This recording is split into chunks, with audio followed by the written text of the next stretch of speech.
Why do you keep fantasizing about the future when today is all that's promised?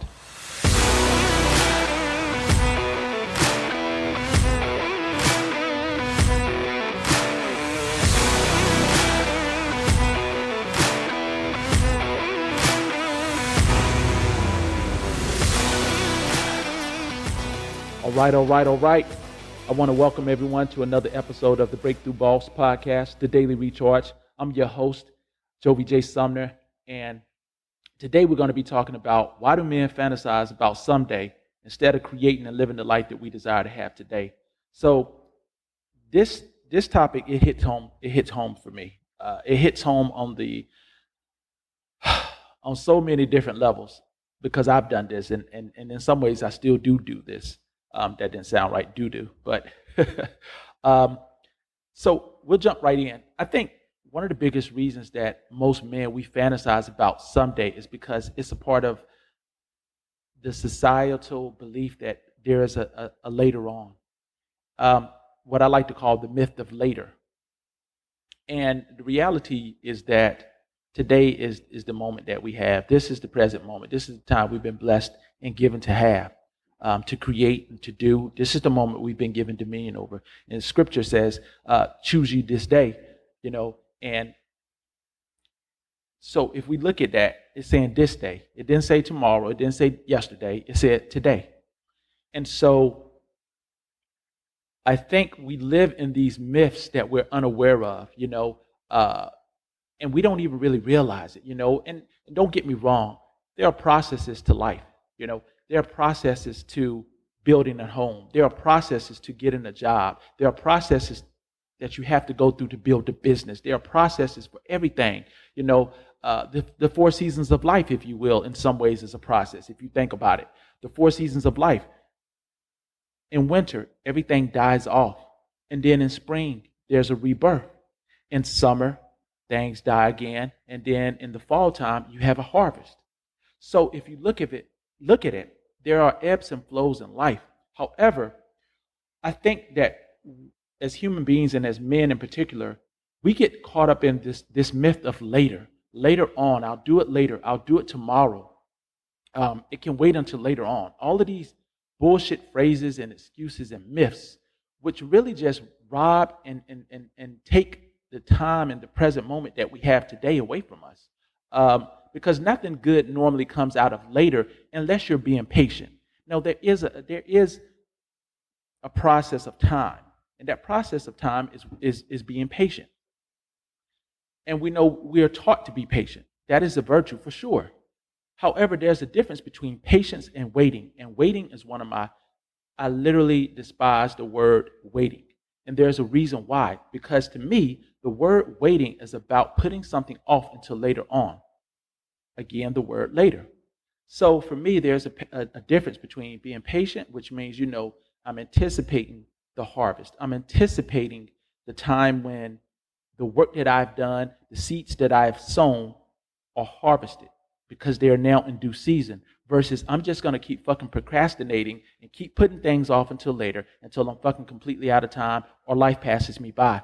And in some ways, that may be what some of you all are doing.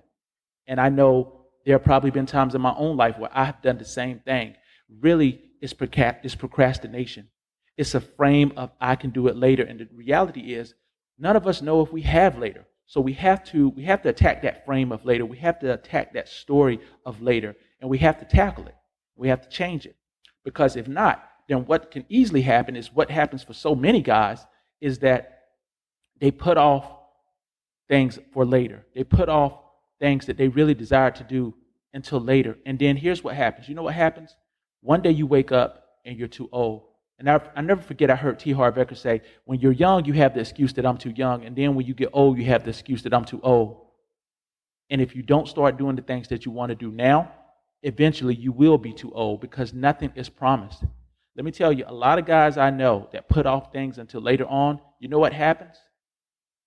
For the myth of later, the myth of later becomes, I don't feel like it because my health is bad. The myth of later I'm not saying always, the myth of later can become, something else happens. So I don't want to put negativity out there into the universe, but I'm just being real. Things in life happen and nothing is promised. So my suggestion is start evaluating where you're utilizing or relying on the myth of later. And again, this is not about just thinking you're going to build a kingdom of Rome and an empire in one day. It's not about that. But it is about living from the frame of today in the presence of now. So the myth of later is definitely something that you want to begin to evaluate where in your life you're living by this myth of later.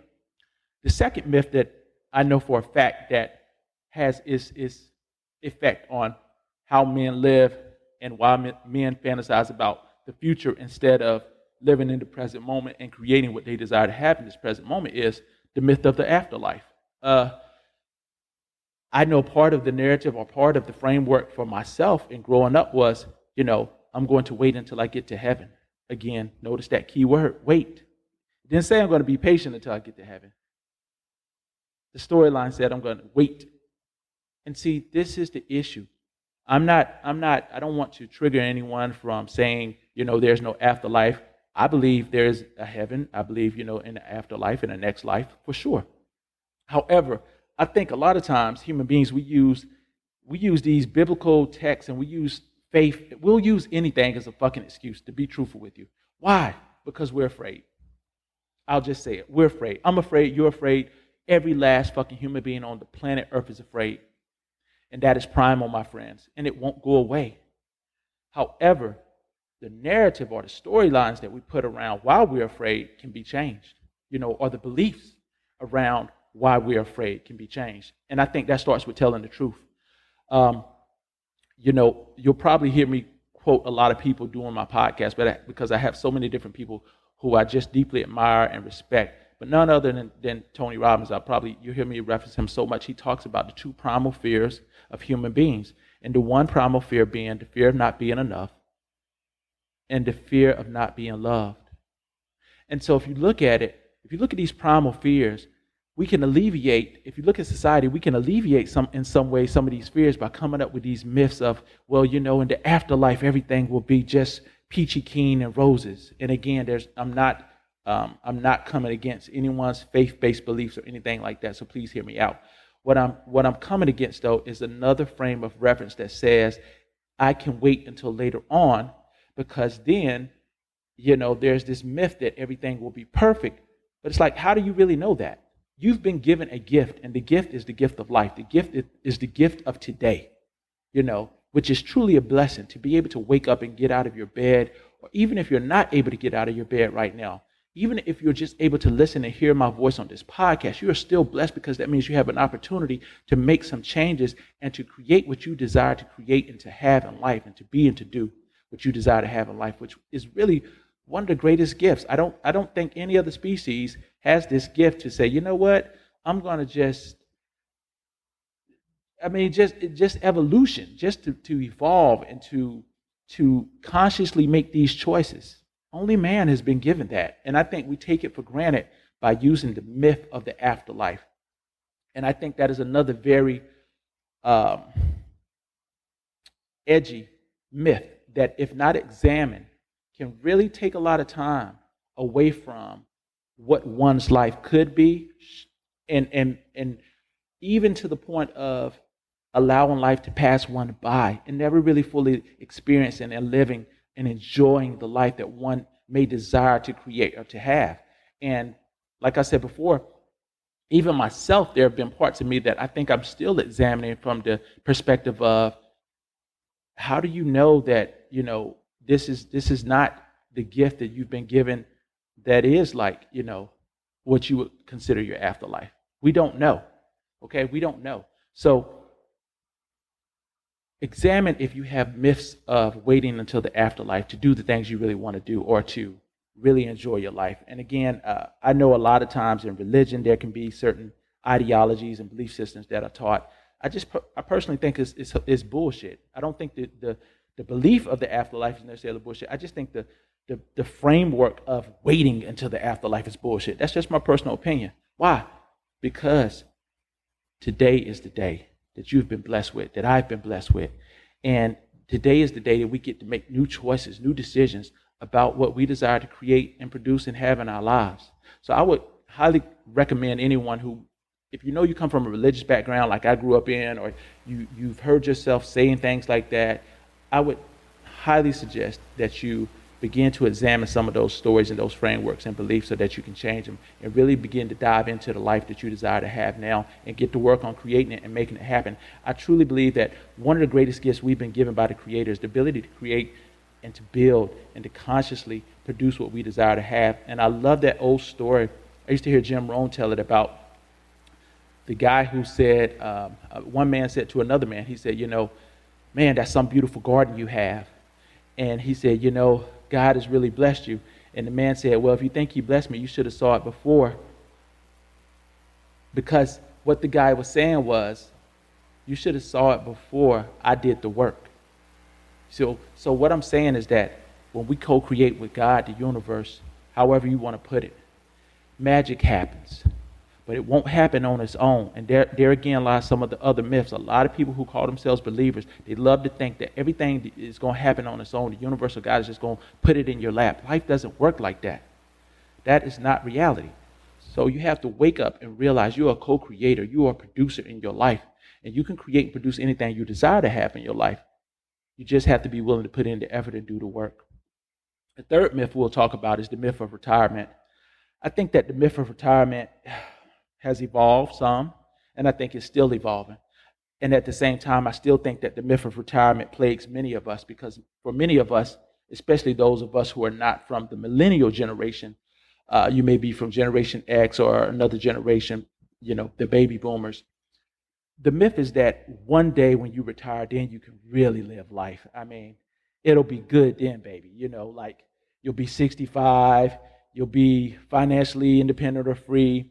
You'll have plenty of time and money to do whatever the fuck you want. No boss telling you what to do. No coworkers getting on your last nerves. You could just live la vida loca.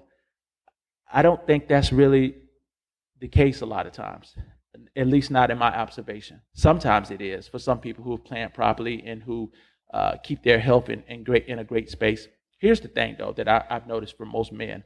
For most men, our work gives us such a deep sense of purpose and meaning that oftentimes retirement is not even what we have envisioned or thought of it to be. It's not, because then a lot of guys, why I know they feel that something is missing unless they go out and start another career or perhaps follow their passion of a business or a mission. They now feel something is missing. They no longer have the social interaction they once had when they were employed or when they were running their business. They no longer have that same sense of mission they once had when they were, out and productively contributing to society in terms of value in the business market. And so for a lot of guys, I've realized the myth of retirement is actually the opposite of what most men have fantasized it to be. It can be extremely lonely. A lot of guys, their health declines around that time. And I think a lot of that, matter of fact, statistics have shown that a lot of that does come from no longer being employed and being in the workforce.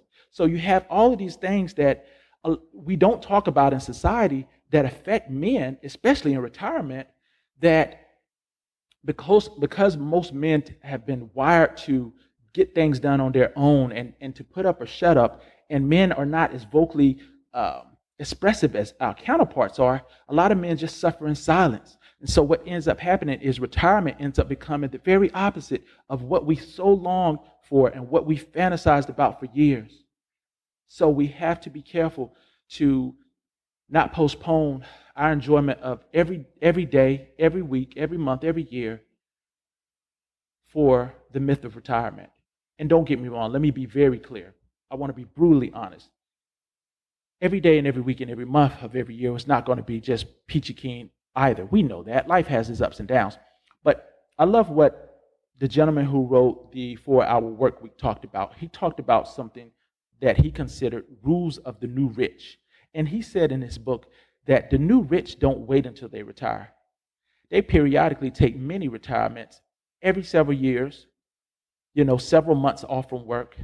And he even talked about how they noticed they got more, just better results from when they returned to their work.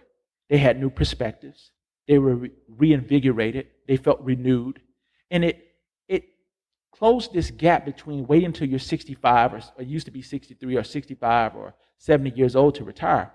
And so I would highly recommend you get that book and read it if you get the opportunity. The 4 Hour Work Week, an incredible book that I really have enjoyed reading.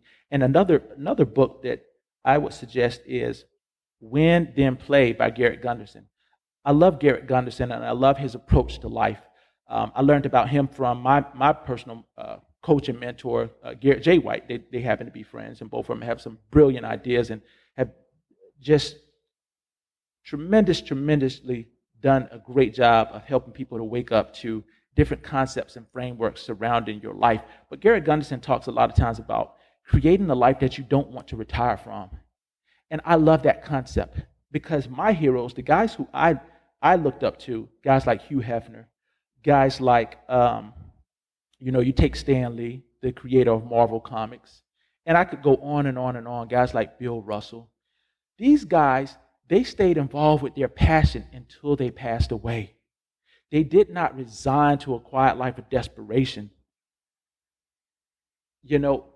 And so many men do this because of the myth of retirement. Once you hit that age, well, you're done, it's over. No. We have to re-examine that frame. We have to re-examine that storyline from the myth of retirement.